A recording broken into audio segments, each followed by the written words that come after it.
আসসালামু আলাইকুম, কেমন আছেন সবাই? কে কোথা থেকে দেখছেন আমাকে আপনারা ভিডিওতে কমেন্ট করে জানাবেন। আজকে আমি আপনাদের সাথে কিছু কথা শেয়ার করব। আসলে সবসময় তো আপনাদের সাথে রান্নার বিষয় ভিডিও করি, রান্নার ভিডিওগুলো দেখাই, এছাড়াও আসলে অনেক কথা থাকে। আমাদের পরিবার কিংবা আত্মীয় স্বজন বন্ধু বান্ধব অনেকেই আমাদের সাথে থাকে, হতে পারে কিংবা আমাদের শুভাকাঙ্ক্ষী বলেন। ভিতরে উপরে দেখা যায় যে সবাই আমাদের জন্য ভালো, সবাই আমাদের সাথে ভালোভাবে মিশিয়ে সুন্দর করে কথা বলে, হাসি খুশি। কিন্তু তাদের ভিতরে একদম অনেক হিংসা অহংকার সে টাইপের কিছু দেখা যাবে। আপনার উন্নতি, আপনার ভালো থাকা বা এগুলো অনেক কিছু অনেকে পছন্দ করে না। তাদের ভিতরে হিংসা একটা কাজ করে, হিংসাত্মক। তারা সবসময় আপনাকে নিয়ে নিচু কিছু চিন্তা করবে, আপনার কিছু হলো কি না, কোনো কিছু বিপদ হলো কি না, তারা দেখা যাবে এইসব বিষয় নিয়ে খুশি থাকে সবসময়। আমরা সবসময় চেষ্টা করব আমাদের আশেপাশ থেকে আমরা এরকম আত্মীয় স্বজন বন্ধু বান্ধব নামে যে আগাছাগুলো আছে এগুলো ছুঁড়ে ফেলে দেব।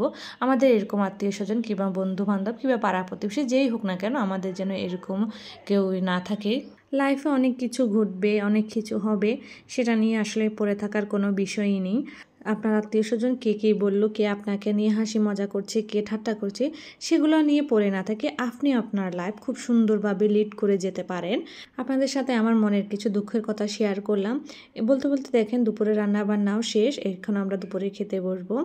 এগুলো হচ্ছে আমার সাহেবের সব পছন্দনীয় খাবার আজকে বানিয়েছি।